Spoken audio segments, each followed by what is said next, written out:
Hello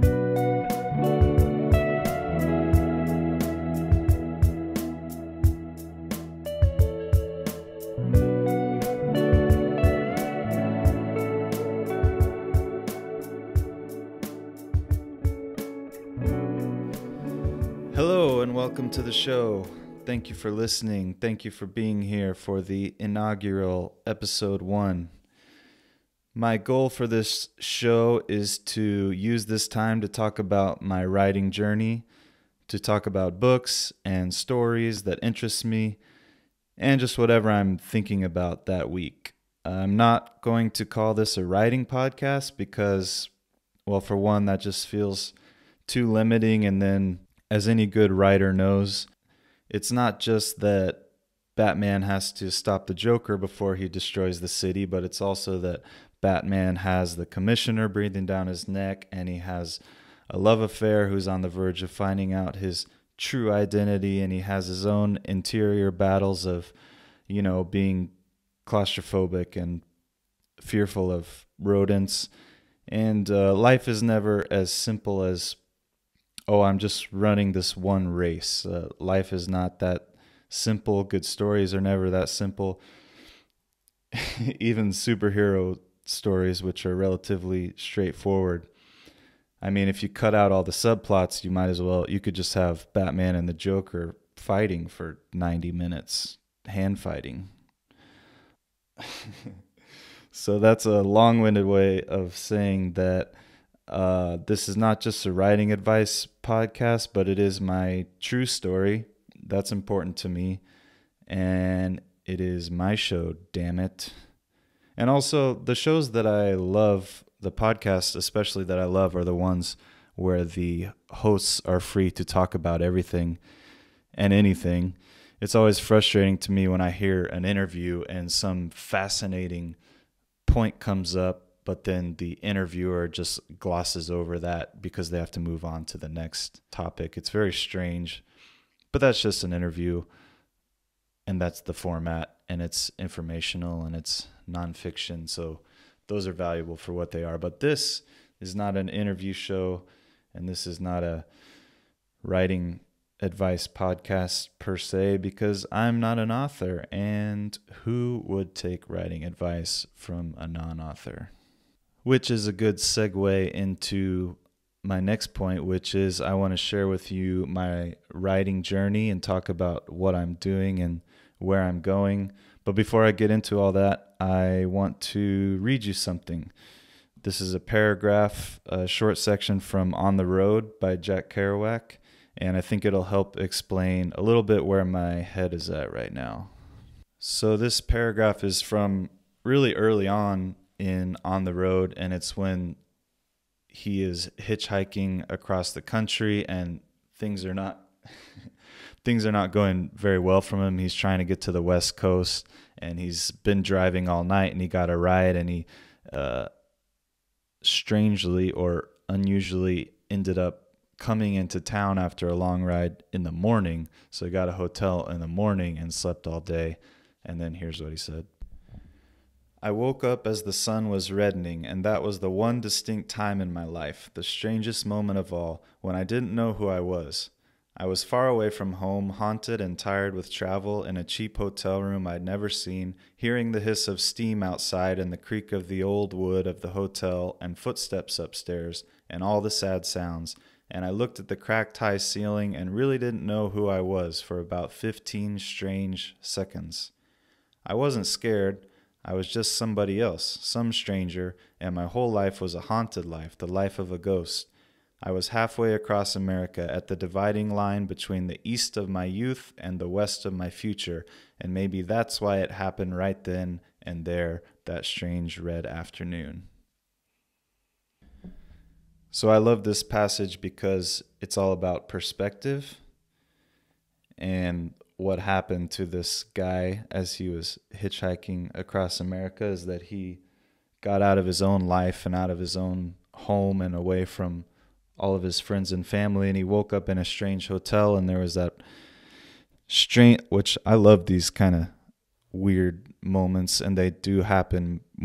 Of course, they happen more when you're traveling, where he woke up and there was just a second where he didn't know where he was or who he was. And it's a magical passage to me because dusk is a magical time, and when you just wake up, you got one foot in dreamland, one foot in reality, and that's when these strange moments happen. And it just makes me think about perspective in those moments when you look back on your life and wonder who you are and what you're doing, what the hell you're doing in the world. Just like, climbing a mountain and looking down on the world, or looking out of an airplane window when you're taking off and seeing all the suburban neighborhoods and all the little trees that look like little broccolis. One of those weird moments. And the reason I thought of this passage is because I'm kind of going through one of those moments myself right now. It's funny because I'm not hitchhiking, I'm not traveling, but I'm just doing some reflecting. And so I'm looking back on what I've done specifically with my writing life, with that aspect of my life.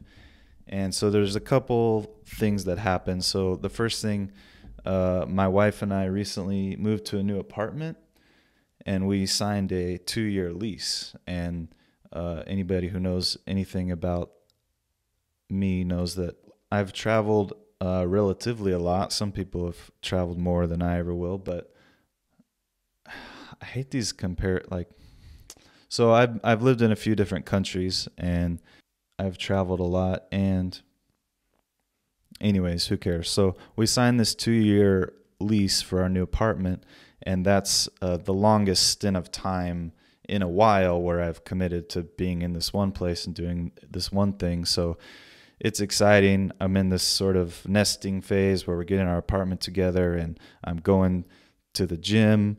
I got a membership to the gym because life is very regular right now, and so everything's planned, and I can capitalize on some of those things that you can do if you have routine and healthy habits and you're trying to restructure your life a little bit and do all the right things. So that's happening, and it's made me think, what am I doing? What are my goals? And then the other thing as I was contemplating starting this podcast, is I'm trying to change my writing habits, and I'm trying to work on my stories. I realized as I was looking back on my writing logs and stories I've written and the timeline that it's been just about 5 years since I guess you could say, went public with my idea that I wanted to be a writer and that I wanted to self-publish on Amazon. And that was a big moment for me, admitting that to myself first, and then admitting it to my friends and family that, hey, I want to do this. I want to write. I want to publish. And hopefully, maybe, luckily, wishfully, one day I would make money off of that and be able to support my family with it. That's the dream. But first of all is just the goal of becoming a better writer and being able to publish and have people read your stories. So it's been about 5 years since I decided that I wanted to do that, and I made myself accountable by telling anyone who would ask, and my friends and family. And looking back on that 5 years, it's really embarrassing and hard for me to say, but in many ways it's a failure story, because I have not published on Amazon, and I've written novels, but I haven't crafted one and finished one to the point where I was ready to publish it. So in a lot of ways, this journey has been a failure, and that's hard, and that's embarrassing. And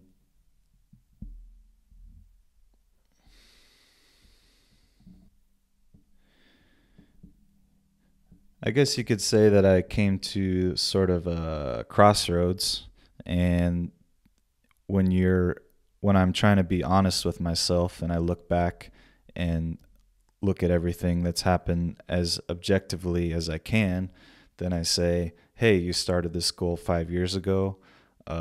That's no small time. I'm sure it takes some people longer to publish their first story, but a lot of people again, with the comparisons, I hate all that stuff is just relative. But what's important is that if I look at it objectively, then I just have to say that I failed and I haven't done what I set out to do, and I haven't accomplished what I want. And that makes me feel, makes me wonder if I'll ever do it, because 5 years is a damn long time. And if you can't get it done in 5 years, then who's to say you can get it done in the next 5 years? So those are the things that go through your head when you doubt yourself. And so there's two ways I can go from here. And one easy option would be just to finally give up. And that's where it's helpful to have your friends and family who are keeping you accountable, because if you do give up, then you have to tell them that you're giving up, and then they have to ask you questions, and then you have to admit, and it wasn't meant to be, and maybe I don't have it in me, and maybe I should just focus on my day job. That's one option. And then the other option is to try to turn those 5 years of failure into a success by using them as learning experience, and taking those experiences and all those failed stories and all those written words and all those working with editors, all the time spent, taking that and using it as a learning experience to get me where I want to go.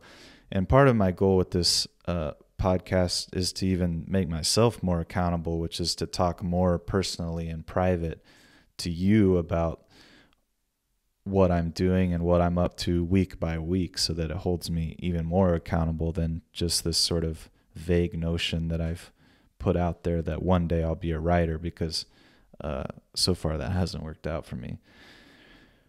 So I've been looking back on those 5 years where, what do I mean by starting that goal, by making it public? The most important thing was I said to myself and I said to my friends and family that, hey, I want to do this. I want to be a self-published author. And then the other second most important thing that I did was I actually started tracking my writing every day. And that was something that I had never done before. And so for the past 5 years, I've had an ongoing Excel spreadsheet. Well, I've had 3 of them now, because they get so long that it gets ridiculous. But every single day I track at least the time that I spent writing and what I worked on, and how productive I was. And so I've been doing that for 5 years now. That's been helpful because if I go a few days without writing, then I have to get on there and write whatever my excuse was, or I have to see those empty boxes where I didn't produce anything, and that gets me fired up to get back into it. So that's been really helpful in developing better writing habits, but obviously that hasn't been enough. And so I know that, that stupid quote, or that stupid thing people say, which is that the definition of, what do they say? The definition of insanity is doing the same thing over and over and expecting the same results. I fucking hate that quote, because that's not the definition of insanity. I don't know what the definition of insanity is, but it's got to be something like a mental disorder whereby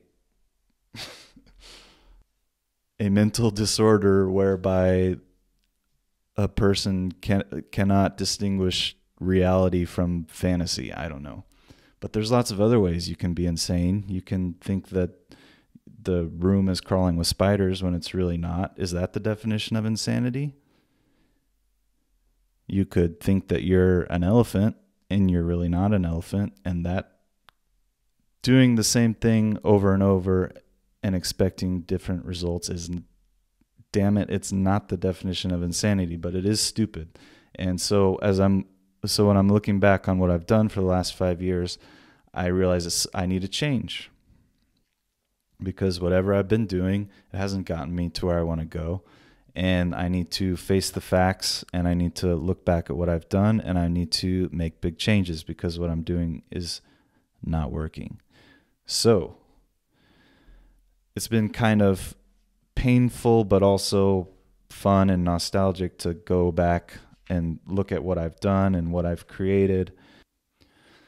So I want to talk about my current writing and what I'm working on now and my goals.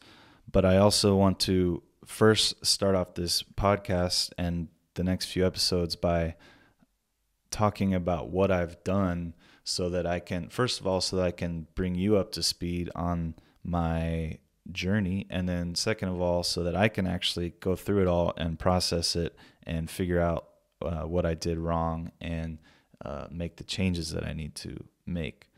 So this is a failure story, but my hope is that if I'm honest about it and look it in the face, then I can start to turn it around.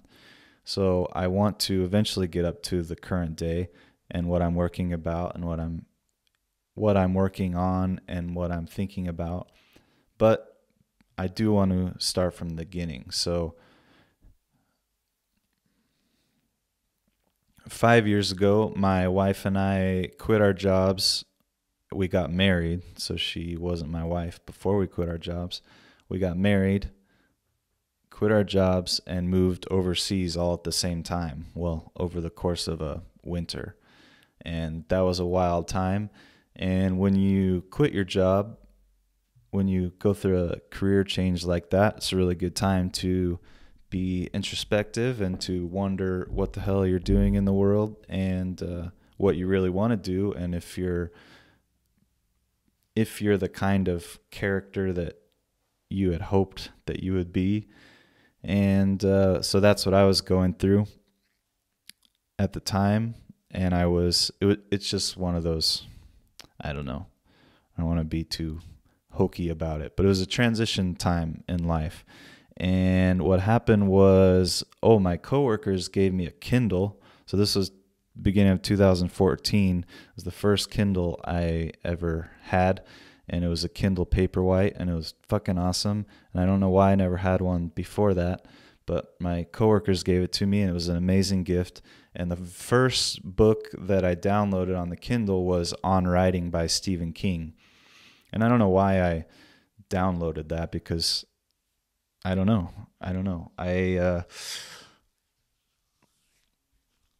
I've always loved to write. I've always written for my own enjoyment. You know that whole story. It's the same thing that writers say all the time in writing interviews is, I was telling stories to my friends when I was 2 years old. Well, I didn't do any of that shit, but I did love to read, and I did love to write journals, but it was all just private scribblings, and I would never share anything with anyone unless they were my closest buddy.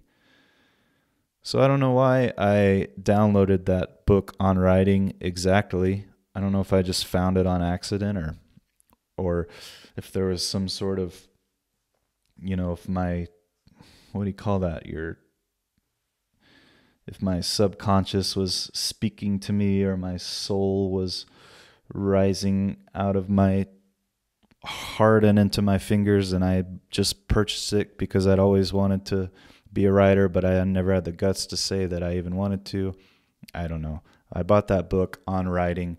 I have a few quotes from it right here. It's obviously one of the canonical modern texts when it comes to writing advice, and Stephen King is a badass, and everything he says is gold.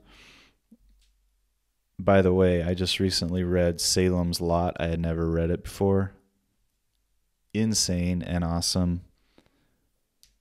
I can't believe I had never read Salem's Lot. I took a break from Stephen King for a while because when I was young, I read The Stand, loved The Stand, read the Dark Tower series, loved those. But then later I read this one, what is that, Buick 8? What is it called? Stephen King, Buick. Yeah, From a Buick 8. I read that one like 5 years ago, and it just sucked. It was like he started with a cool premise, and this is the big criticism about Stephen King, is that his endings are sloppy because he writes from the seat of his pants. And yeah, From a Buick 8 was just annoying. It was like it just kept building and building and building, and then it never paid off. and I was totally dissatisfied by the end of it because he didn't answer anything and just sort of ended like when he got tired with the story. But I'm not throwing shade on Stephen King, because people who do that are ridiculous. All you have to do is look at how many books he's sold and ask yourself if you could ever sell that many books. So I love Stephen King, and I love his stories, and I just read Salem's Lot, and it was fantastic. I don't know why I never read it before, but don't ever read From a Buick 8 if that's what you're planning to do tonight. I would advise against it. Go read Game of Thrones. Here's a couple of quotes from On Writing. If you want to be a writer, you must do two things above all others: read a lot and write a lot. There's no way around these two things that I'm aware of. No shortcut. Amateurs sit and wait for inspiration. The rest of us just get up and go to work. Books are uniquely portable magic. This one's funny. The most important thing to remember about backstory.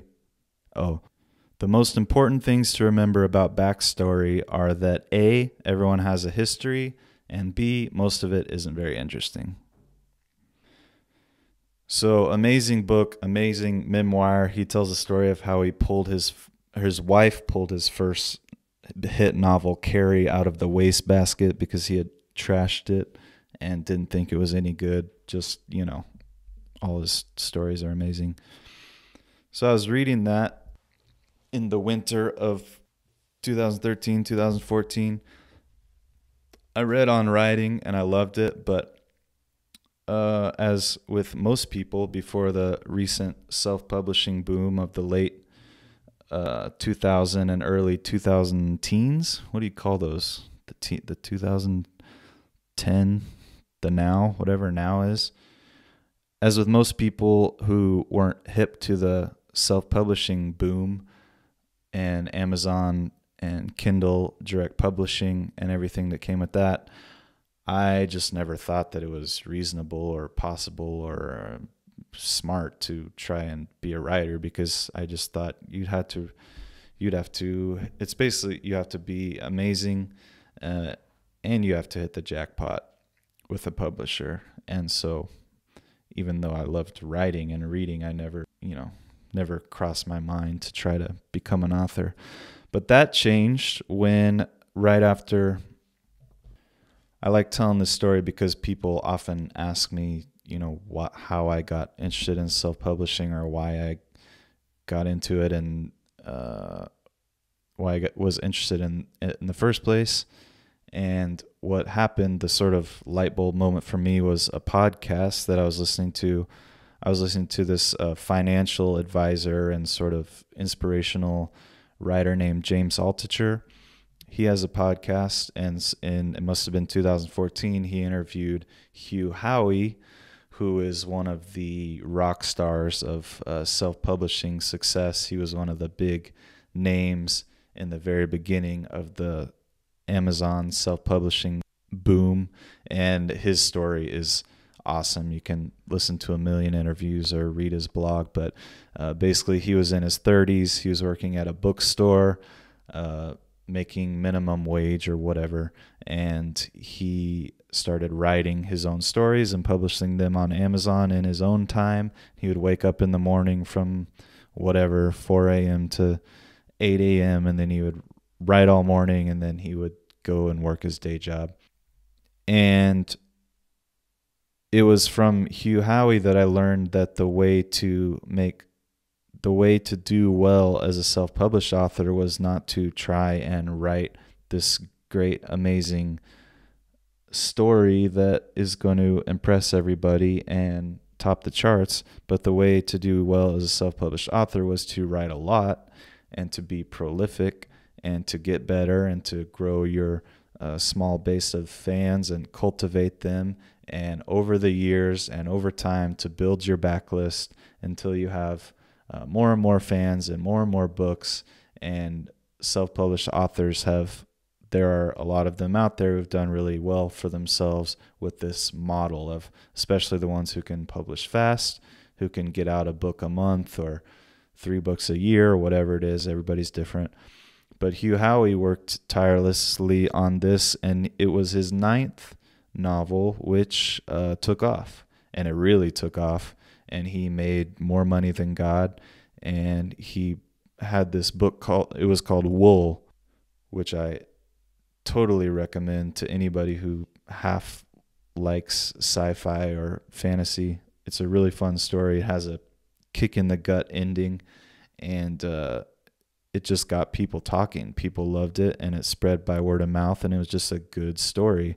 But the amazing thing about Hugh Howey's, and now he's like sailing around the world with his wife. They're just off. They just never wear shirts, and they're, off the coast of New Zealand somewhere and spending that money. And he will be the first one to tell you, if you listen to his interviews, that he was fortunate and he was lucky, and he does not recommend, no one should expect that kind of success with self-publishing.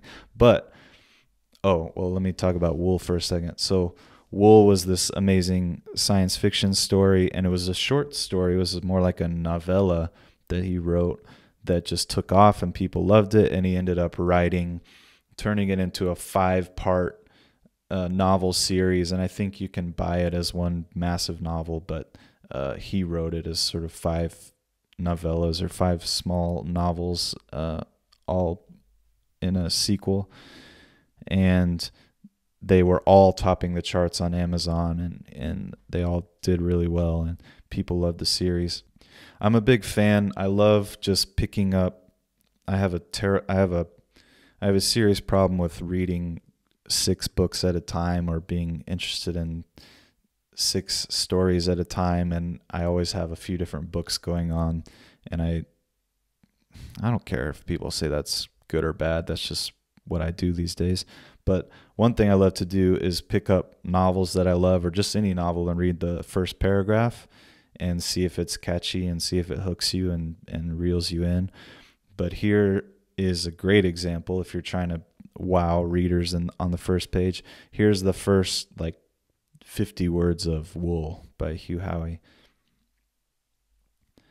The children were playing while Holston climbed to his death.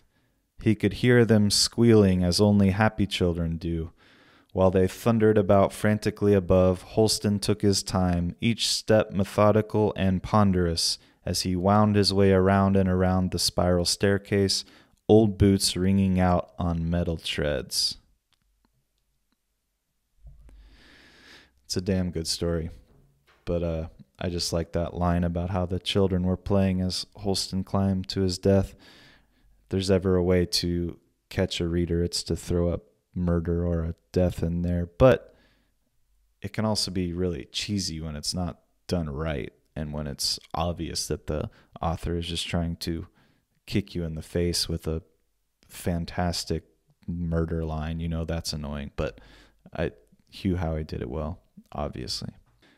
So the amazing and powerful thing about Hugh Howey's message, what I heard in that podcast back in 2014 that turned a light bulb on for me, was that there are a lot of authors out there who you will never know because their books aren't on the shelves in Walmart and they're not household names.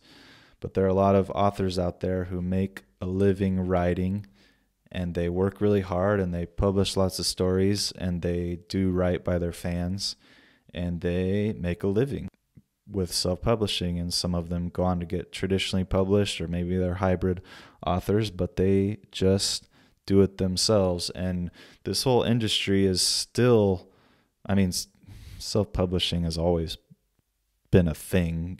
It's just anytime throughout history when an author has given their stories directly to a reader, Dickens did that, and I don't know, whatever.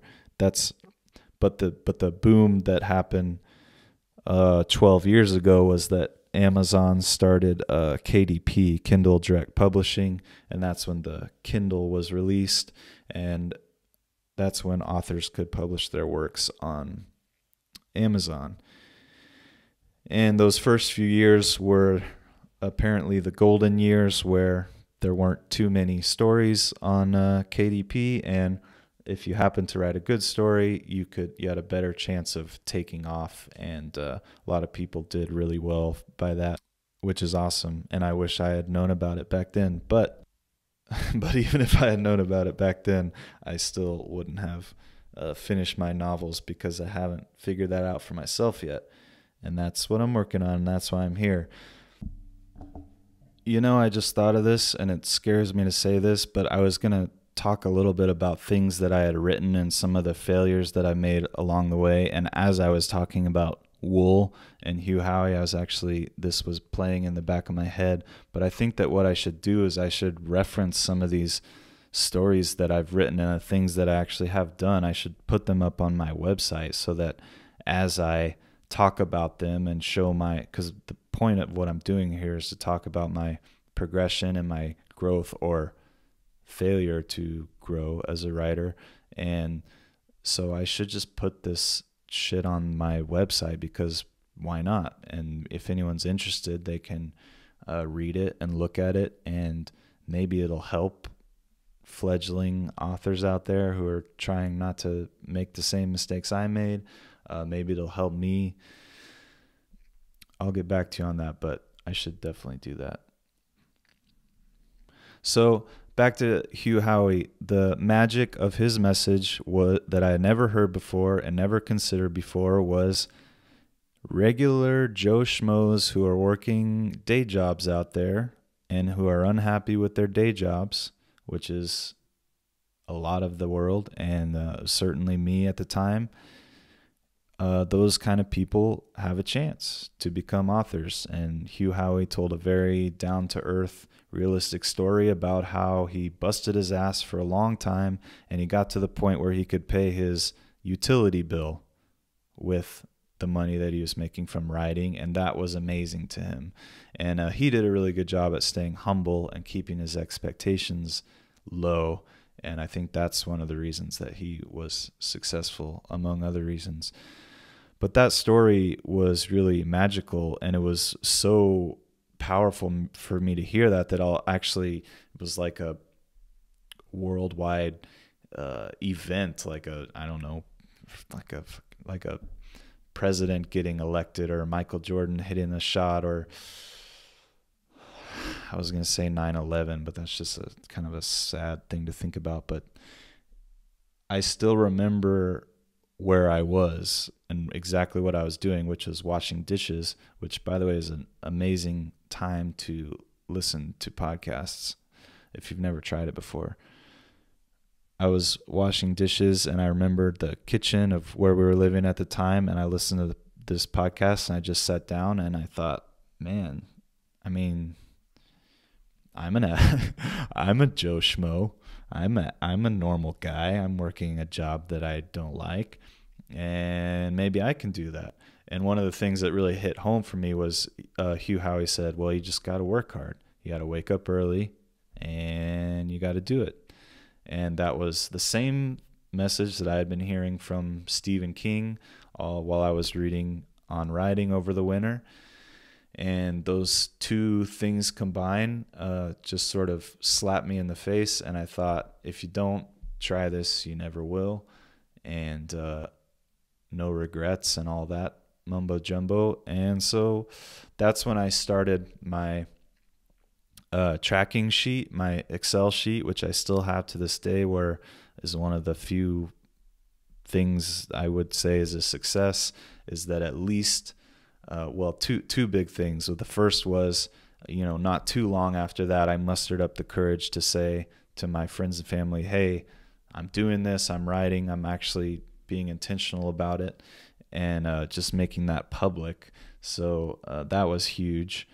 And then the other thing was doing this tracking sheet where I actually watch what writing I'm doing, and I feel shitty if I don't do it, and I feel awesome when I am productive. So that was in 2014, and I spent a lot of time just, doing, I don't know, God knows, I don't know what I was doing. I was writing all kinds of things, just diaries and just basically autobiographical stories about my own life, because that's what young people do. And none of them were any good, and they were all trash, and that's fine. You gotta work through that to ever get anywhere good. But that's where I started, and I was blogging at the time, and I was just experimenting, and that was what was important. I was doing stuff and seeing what people liked and what people didn't like. And I listened to a lot of Ray Bradbury, who it's not, I actually don't, his stories weren't huge stories in my life, he's not my favorite author per se, but as a personality, he's awesome. If you watch some of his old interviews where he's walking around the house drinking a can of beer and cutting slices of cheese and talking about short stories, his enthusiasm is just off the charts, and he just got me fired up. And one of the awesome things that Ray Bradbury said, which was good advice to me back then, was that writing a novel is like running a marathon for somebody who's never run a mile in their life, and that you need to start small. And he said you should just write a short story. It's a great message, write a short story every week, and then most of them are going to suck, and then by the end of the year you'll have 52 short stories, and maybe a couple of those will be good. And that resonated with the sort of self-publishing mantra that I was hearing from Hugh Howey, which is that, hey, you got to write a lot of stuff, and eventually you'll stumble on something that's decent. And so I tried to do the Ray Bradbury thing, and I did. And, a lot of weeks I missed my deadline, and it took me 2 weeks to write a story. The bigger problem, which I came to realize later, was that the things I were writing were not really stories. They were just sort of long descriptions or some dialogue. They were just things. But it took me, these days I have a better idea of what a story is, which is something that arcs and that has a beginning and a build up and an end. And I know that sounds very elementary, but it's hard to actually pull it off when you've never done it before. And it's easy for me, especially back then, just to start writing and having no idea where I was going, and just writing these sort of long descriptions or autobiographical stuff that no one would ever find interesting, because what people find interesting are stories.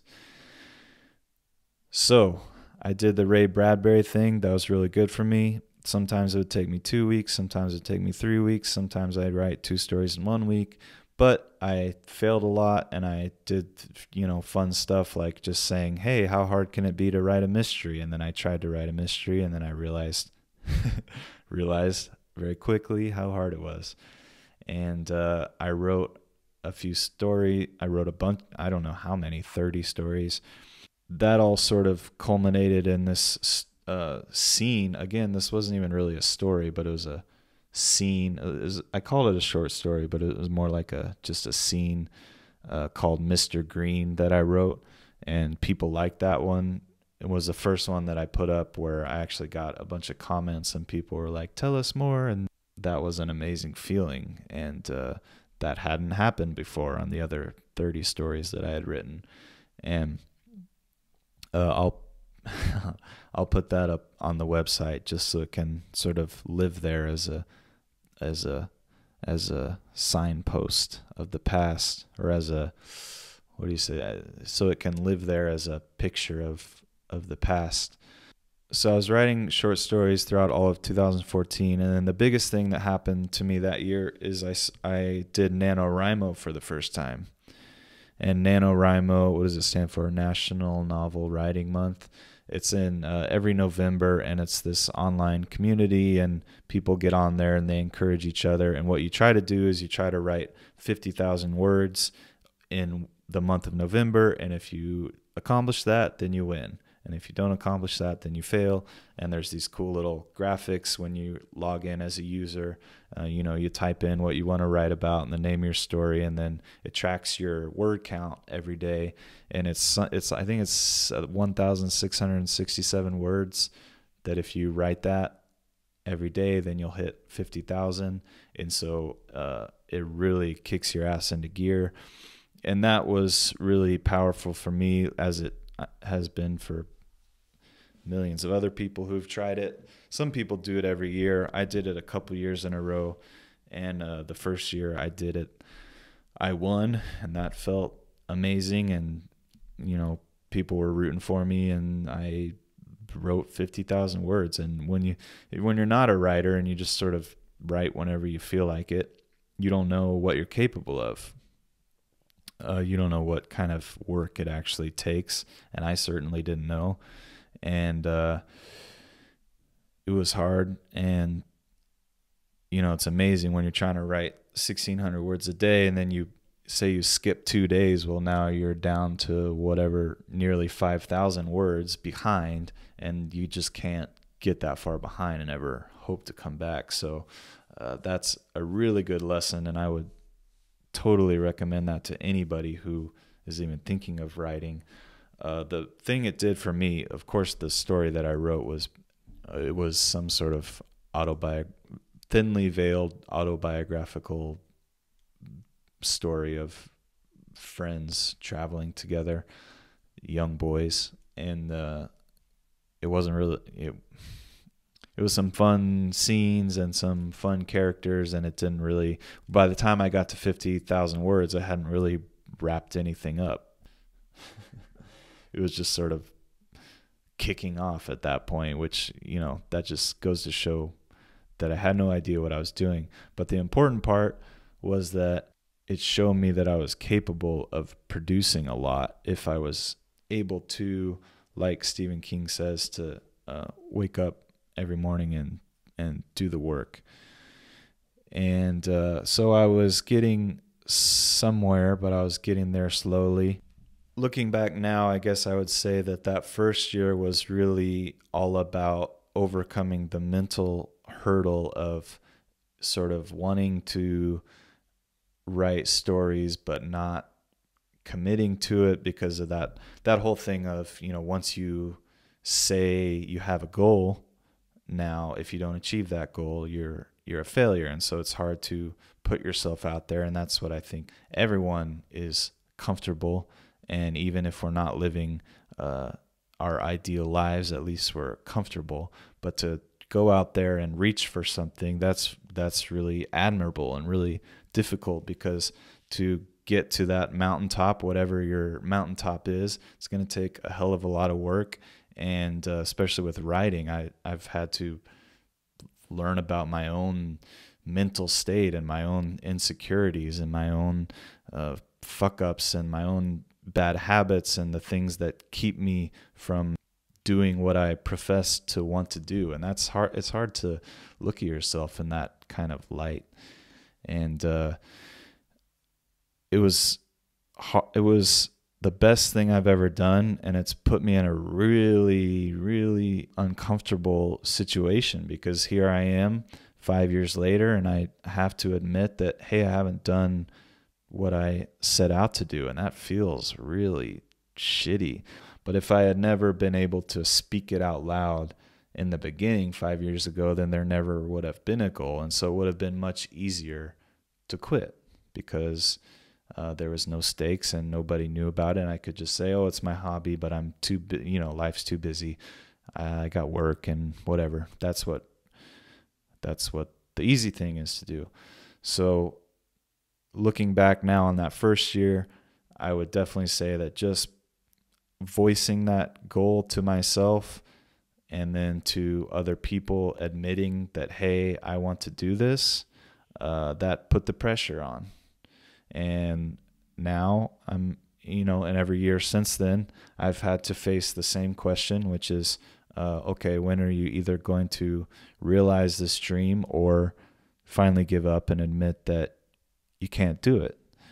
When you put yourself out there and you make it public, whatever mountain it is that you want to climb, then you have that accountability, even if your friends and family don't really care, because, well, not that, your friends, my friends and family aren't bad people, but everyone's living their own life. And so none of us have time to constantly check in with all of our other friends about, hey, how are your goals going? And if you have some really damn good friends, then they're going to ask you about those things. But some people don't have great friends. And even if you do have great friends, everyone's just busy and we're all selfish, not because we're bad people, but just because we're all just trying to, we're all just trying to get by. That's the truth of it. We're all overwhelmed with everything that we're doing as fathers and mothers and daughters and doctors and lawyers and teachers. And for anybody who feels dissatisfied or who is not happy with exactly where they're at right now, it's a really powerful thing to make your goal public, because now you're held accountable to that. And that takes bravery to at least say that. And then, you might just have to give it up one day, and or you might push that uncomfortableness might push you to actually succeed.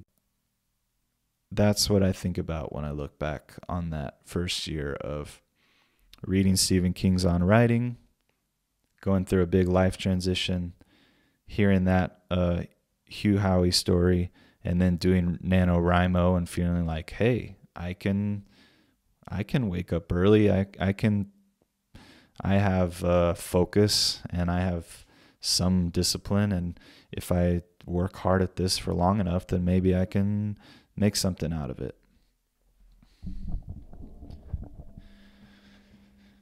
So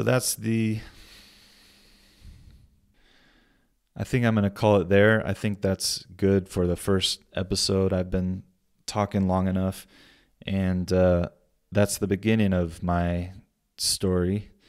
I'm excited to get better and better at this podcasting thing as I do it more, and I'm excited to invite people on this struggle that I'm going through, and I'm just excited to talk about books and stories and the things that I'm interested in. And so I hope this becomes a really cool thing for me and for anyone who's crazy enough to want to listen. And I plan to do it once a week for now. And next week I will pick back up with more of the same. Thank you so much for listening, and have a good day.